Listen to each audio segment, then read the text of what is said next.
तो साथियों नमस्कार, कैसे हो आप सभी। होप कि आप सभी लोग बेहतर होंगे। बताते चलूं कि all India Institute of Medical science Patna जिसकी तरफ से जो एक बेहतर वैकेंसी आई हुई है जिसको लेकर के आज का ये वीडियो में डिस्कशन करेंगे। तो आइए चलिए हम लोग देरी नहीं करते हैं और बताते चलूं आपको कि आज का ये जो वीडियो है ये उन कैंडिडेट के लिए है जो ऑलरेडी बिहार गवर्नमेंट या फिर सेंट्रल गवर्नमेंट के एम्प्लॉई हैं, यानी कि डिपुटेशन बेसिस पे है। तो जो भी कैंडिडेट डिपुटेशन बेसिस पे हैं वही इस वीडियो में कंटिन्यू करेंगे। अदर पर्सन के लिए ये वीडियो बेनिफिशियल नहीं है, तो मैं पहले ही बता देना चाहता हूँ कि वो वीडियो को स्किप कर दें। आइए चलिए हम लोग देखते हैं, ऑफिशियल नोटिफिकेशंस पे आते हैं जो कि 27 दिसंबर 2025 को जारी किया गया है एम्स पटना की तरफ से, जिसमें बताया गया है कि ये जो वैकेंसी है ये डिपुटेशन बेसिस पे है। और उसके नीचे लिखा गया है application are invited in prescribed proforma for eligible officer of central state government, UT autonomous body, university या फिर पब्लिक सेक्टर अंडरटेकिंग या फिर पुलिस डिपार्टमेंट ऑफ सेंट्रल या फिर स्टेट, है ना। तो एक तरीके से कह सकते हैं कि ये ऑफिसर लेवल पर जो भी पोस्ट है बिहार गवर्नमेंट या फिर सेंट्रल गवर्नमेंट में, उन कैंडिडेट के लिए ये मौका है। ठीक है, ये ग्रुप ए पोस्ट के लिए जो है डिपुटेशन बेसिस पे बहाली होने जा रही है।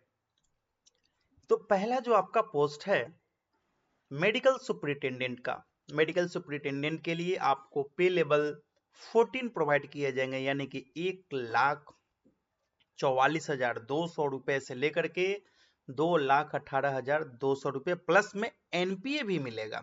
ठीक है, उसके बाद इस पोस्ट के लिए आपको एलिजिबल क्राइटेरिया क्या है, तो आप जो है यहाँ पे पहले पीजी क्वालिफिकेशन तो होना ही चाहिए। उसके साथ साथ जो है आपको जो है medical qualification including schedule 1 and schedule 2 या फिर third Indian medical council act of 1956 के तहत जो है मेडिकल क्वालिफिकेशंस का यहाँ पर डिग्री मांगा गया है, या फिर एमएस एमडी अगर आप हैं तो आप यहाँ पे कार्य कर सकते हैं। ठीक है, एक्सपीरियंस में 10 इयर्स का एक्सपीरियंस होना चाहिए आपको हॉस्पिटल एडमिनिस्ट्रेशंस का, राइट। जो 300 बेड का कोई भी हॉस्पिटल हो सकता है ना। आगे बात करते हैं चीफ लाइब्रेरियन का। चीफ लाइब्रेरियन के लिए जो है आपको ऑफिसर लेवल पोस्ट है ये भी, जिसमें मास्टर डिग्री मांगा गया है, साथ साथ डिप्लोमा लाइब्रेरी साइंस के साथ होना चाहिए। ठीक है, और अगर आपने लाइब्रेरी साइंस में मास्टर किया है तो आपको प्राथमिकता दिया जाएगा। सैलरी आप देख सकते हैं 1,23,100 रुपए से 2,15,900 रुपए। आगे बात करते हैं सुपरिटेंडिंग इंजीनियर। इसके लिए जो है आपको ग्रेजुएशन पास होना अनिवार्य है ना। और साथ साथ जो है आप एनालॉगस पोस्ट अगर आप होल्ड किए हुए हैं कोई भी, तो आप यहाँ पे एलिजिबल है ना। अगला जो पोस्ट है आपका चीफ नर्सिंग ऑफिसर्स का है, जिसके लिए बीएससी नर्सिंग जो कि 4 साल का ये कोर्स होता है, कोई भी इंस्टीट्यूट या फिर यूनिवर्सिटी से जो है आप यहाँ पे अगर आप किए हुए हैं तो आप यहाँ पे एलिजिबल हैं। या फिर अगर आपने कोई पोस्ट सर्टिफिकेट कर रखा है बीएससी नर्सिंग का जो कि 2 इयर्स कोर्स होता है, अगर आप ऐसा किए हुए हैं तो आप यहाँ पे एलिजिबल है, जिसके लिए पे स्केल जो है आपका लेवल 12 का रहेगा। 78,800 से 2,09,200 रुपए के बीच में रहेगा। पांचवा है सीनियर एनालिस्ट यानी कि सिस्टम एनालिस्ट, जिसके लिए कंप्यूटर के क्षेत्र में आपने पीएचडी कर रखा है, एमटेक कर रखा है या फिर एमई कर रखा है। साथ साथ आपको जो है 15 साल का एक्सपीरियंस है आईटी सिस्टम में, जिसमें नेटवर्किंग हो सकता है, हार्डवेयर कॉन्फ़िगरेशन हो सकता है, सॉफ्टवेयर प्रोग्रामिंग हो सकता है ना। तो आप यहाँ पे जो है एलिजिबल हैं, जिसके लिए सैलरी आपको 78,800 रुपए से 2,09,200 रुपए के बीच में रहेगा। अगला जो पोस्ट है आपका असिस्टेंट कंट्रोलर ऑफ एग्जामिनेशंस, जिसके लिए आपको क्या कहा गया है, कोई भी आप सेंट्रल, स्टेट या फिर गवर्नमेंट या फिर यूनिवर्सिटी या फिर ऑटोनोमस बॉडीज जहां से आपने analogous post on regular basis पे अगर आपका है, एनालोगस मतलब केवल वो पोस्ट एक ही आदमी को मिल सकता है, इस तरीके का पोस्ट, तो आप यहाँ पे लेवल 11 सैलरी आपको प्रोवाइड किया जाएगा।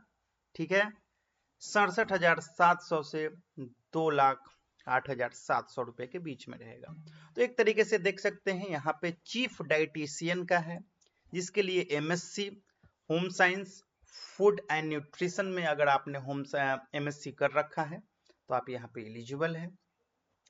चीफ मेडिकल सर्विस ऑफिसर्स के लिए देख लीजिए, आपने साधारण अगर आपने एमए कर रखा है ना, साथ साथ आपको कुछ एक्सपीरियंस है, तो आप यहाँ पे एलिजिबल हैं। आगे बात करते हैं CSSD ऑफिसर्स, जिसके लिए बीएससी माइक्रोबायोलॉजी से अगर आपने कर रखा है, 3 इयर्स का एक्सपीरियंस है, 200 बेड का, तो आप यहाँ पे एलिजिबल हैं। 10वां बात करते हैं deputy chief officers security officers, जिसके लिए आपको डिग्री होना चाहिए यानी ग्रेजुएट होना चाहिए, साथ साथ आप जो है ऑफिसर्स होने चाहिए पुलिस डिपार्टमेंट में। ठीक है, तो आप यहाँ पे एलिजिबल होंगे और 67,700 रुपए से 2,08,700 रुपए के बीच आपका सैलरी रहेगा, पे लेवल 11 का मिलेगा।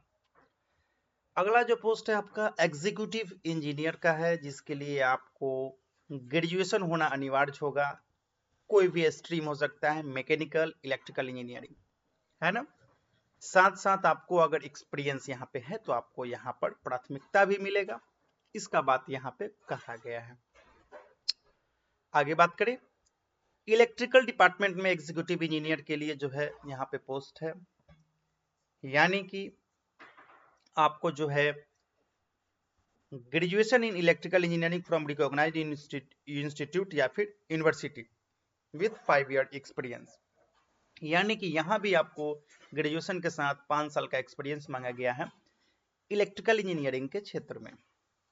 अब बारी आती है हॉस्पिटल आर्किटेक्ट। हॉस्पिटल आर्किटेक्ट के लिए जो है मैं बताते चलूं आपको कि आपको जो है यहाँ पे बैचलर डिग्री मांगा गया है। अगर आपके पास बैचलर डिग्री के साथ साथ आर्किटेक्ट और officer is equivalent grade CPWD processing posing a degree in architecture and having not less than 5 year experience in the line, यानी कि इस लाइन में आपको आर्किटेक्चर के क्षेत्र में आपको डिग्री होना चाहिए और 5 साल से कम नहीं होना चाहिए एक्सपीरियंस। ठीक है, जिसके लिए सैलरी आपको लेवल 11 का मिलेगा। आगे बात करते हैं लाइब्रेरियन सिलेक्शन ग्रेड, जिसके लिए आपको ग्रेजुएशन मांगा गया है, साथ साथ आपको जो है 5 साल का एक्सपीरियंस होना चाहिए लाइब्रेरी में, है ना। उसके बाद कंप्यूटर का कुछ हैंड ऑन एक्सपीरियंस होना चाहिए, जिसमें एप्लीकेशन, स्प्रेडशीट और प्रेजेंटेशन वगैरह जो है आप कर सकते हैं फ्रीली रूप से, आप यहाँ पे एलिजिबल हो जाएंगे, है ना। तो आगे का जो पोस्ट है आपका नर्सिंग सुपरिटेंडेंट का है, जिसके लिए ग्रेजुएशन मांगा गया है नर्सिंग में। आगे देख लेते हैं सीनियर प्रोक्यूरमेंट कम स्टोर्स ऑफिसर, जिसके लिए इसके लिए भी ग्रेजुएशन मांगा गया है। उसके बाद अकाउंट ऑफिसर्स, इसके लिए भी आपको ग्रेजुएशन मांगा गया है। एडमिनिस्ट्रेटिव ऑफिसर्स, इसके लिए भी आप देख सकते हैं यहाँ पे ग्रेजुएशन या फिर मास्टर ग्रेजुएशन है। चीफ मेडिकल रिकॉर्ड ऑफिसर्स, इसके लिए भी ग्रेजुएशन मांगा गया है। उसके बाद आगे बात करते हैं सीनियर डाइटिशियन, जिसके लिए एमएससी मांगा गया है ना, होम साइंस में या फिर फूड एंड न्यूट्रिशन में। उसके बाद सिक्योरिटी ऑफिसर्स, जिसके लिए डिग्री मांगा गया है, साथ साथ पुलिस डिपार्टमेंट में आप ऑफिसर्स हों। उसके बाद लास्ट जो पोस्ट है आपका supervising medical social service officers, जिसके लिए आर्ट्स के क्षेत्र में अगर आपने एमए कर रखा है तो आप यहाँ पे एलिजिबल हो जाएंगे। ठीक है, साथ साथ आपको जो है कंप्यूटर का एक्सपीरियंस होना चाहिए, जिसमें आप स्प्रेडशीट या फिर प्रेजेंटेशंस का नॉलेज यानी बेसिक इंफॉर्मेशन कंप्यूटर का होना अनिवार्य है। अब बताते चलो कि ये जो भी पोस्ट थे आपके, ये सभी पोस्ट उनके लिए एलिजिबल क्राइटेरिया को फुलफिल करेंगे जो ऑलरेडी कार्य कर रहे हैं स्टेट गवर्नमेंट या फिर सेंट्रल गवर्नमेंट या फिर यूनिवर्सिटी में, है ना।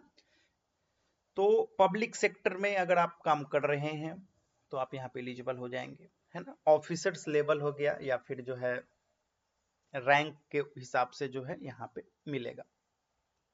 तो मैंने सारी क्राइटेरिया को यहाँ पे क्लियरेंस किया। बाद बाकी विशेष जानकारी के लिए ऑफिशियल वेबसाइट पर जाएंगे या फिर ये लेटर भी मैं आपको दे दूंगा जो नोटिस के रूप में प्रोवाइड कराया गया है। अब बात करते हैं कि एज लिमिट क्या रहेगा। सभी के लिए एज लिमिट जो है 56 ईयर्स तक के रहेंगे, यानी कि अगर आपका एज 56 ईयर है तो आप यहाँ पे एलिजिबल हैं।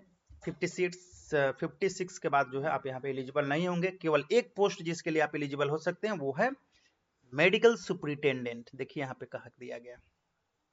फिलहाल ये सभी जॉब 3 साल के लिए हैं। 3 साल के बाद फर्दर इसको 5 साल तक के लिए एज पर डीओपीटी गाइडलाइंस के अनुसार आपको यहाँ पे इंक्रीज कर दिया जाएगा। अप्लाई करने का क्या तरीका है?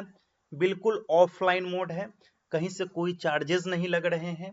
आपको जो है ये recruitment cell all India Institute of Medical Science Phulwari Sharif Patna, जहां पे आपको क्या कर देना है, स्पीड पोस्ट कर देना है। स्पीड पोस्ट के माध्यम से या फिर जाकर के आप खुद जाकर के यहाँ पे जमा कर सकते हैं फॉर्म को। उसके अलावा ऑनलाइन फॉर्म यहाँ पे एक्सेप्ट नहीं किया जाएगा, ठीक है। एडवांस कॉपी भी एक्सेप्टेड नहीं है, याद रहे। आगे का बात यहाँ पे कहा गया है कि एनेक्सर 2 जो कि स्ट्रिक्टली फॉर्मेट जो है दिया हुआ है वो सब फिलअप होना चाहिए, है ना। और इनवेलप जिस पे आप पोस्ट बाय पोस्ट करेंगे तो इनवेलप में जो है application for the post of और अपने पोस्ट का नाम यहाँ पे लिख देंगे, ठीक है। ऑन डिपुटेशन बेसिस इतना जरूर लिखना है इनवेलप पर। बाद बाकी अपना जो भी नाम वगैरह एड्रेस वगैरह जो चीजें लिखते हैं वो सभी चीजें लिखिएगा, लेकिन ये जरूर लिख दीजिएगा, ठीक है। इसके लिए लास्ट डेट जो है आपका 30 जनवरी 2026 है, ठीक है। अब बात कर लेते हैं आपको नीचे जो दिया गया है परफॉर्मा, जिसमें देखिए एनेक्सर 1 में आपका ये लेटर है जिसमें आपको एप्लीकेशंस के फॉर्मेट है, जिसमें आपको अपना पूरा बेसिक डिटेल्स, एजुकेशनल क्वालिफिकेशंस, है ना, एक्सपीरियंस डिटेल्स, सभी चीजें जो है इसमें मेंशन कर देने हैं, है ना। उसके बाद जो है आपका एनेक्सर 2 है जिसमें आपका certification by the employer cadre controlling authority, यानी उसके द्वारा जो आप जहां भी कार्य कर रहे हैं उनके द्वारा ये एक परफॉर्मा रहेगा जिसमें आपको ये फिलअप होना अनिवार्य है कि आप किस पोस्ट पे हैं, क्या कर रहे हैं, नहीं कर रहे हैं, कब से हैं। उसके बाद आपका यहाँ पे देखिए ये चेकलिस्ट जरूर होना चाहिए, आप जरूर इस पे चेक करेंगे यस या फिर नो, है ना, इस भी फॉर्मेट को, जिसमें आपका पहला पॉइंट रहेगा कि आपने फॉर्म को सही पूर्वक भरा है तो yes, form filled fully form application yes, envelope subscripted with advertisement number, वही इनवेलप पे जो लिखा हुआ है ना तो वो जरूर यहाँ पे यस और लिख भी दीजिएगा। विजिलेंस क्लियरेंस एनेक्सर 2 में जो दिया हुआ yes. 5 years of apart duly attested इसमें कर देना यस। कंपैरेटिवली पे स्केल फाइनेंस अकाउंट डिपार्टमेंट, है ना, तो पे स्केल का भी यहाँ पे जानकारी होना चाहिए। शॉर्ट नोट्स जो कि रेफर पारा 23 ऑफ एप्लीकेशन फॉर्म में दिया हुआ है। लेटेस्ट सैलरी स्लिप भी आपको यहाँ पे प्रोवाइड करा देना। सारा चीजें जो है जेरोक्स करके सेल्फ अटेस्टेड करके उसके बाद इनवेलप में डाल करके तब स्पीड पोस्ट या फिर जाकर के आपको जमा कर देना है ना। होप कि आप इन्फॉर्मेशन को समझ गए होंगे और अधिक जानकारी के लिए एम्स पटना का ऑफिशियल वेबसाइट पे जा करके आप विस्तृत जानकारी पा सकते हैं। आपको जो भी कंफ्यूजन है आपको वहां से क्लियरेंस हो जाएगी, या फिर आप हमें भी कमेंट के माध्यम से साझा कर सकते हैं। हमें जहां तक हो पाएगा हम आपकी मदद जरूर करेंगे। तो चलिए चलते हैं। होप कि आपको यह इंफॉर्मेशन काफी बेनिफिशियल होगी। तो जो भी कैंडिडेट ऑलरेडी वर्किंग में हैं उनको जॉब स्विच करना चाहते हैं, एक्सपीरियंस भी हो चुका है ना, तो उनके लिए यह एक बेहतर मौका है ना, स्विच करने का। तो चलिए चलते हैं। यहाँ तक वीडियो में बने रहने के लिए आप सभी का बहुत बहुत धन्यवाद।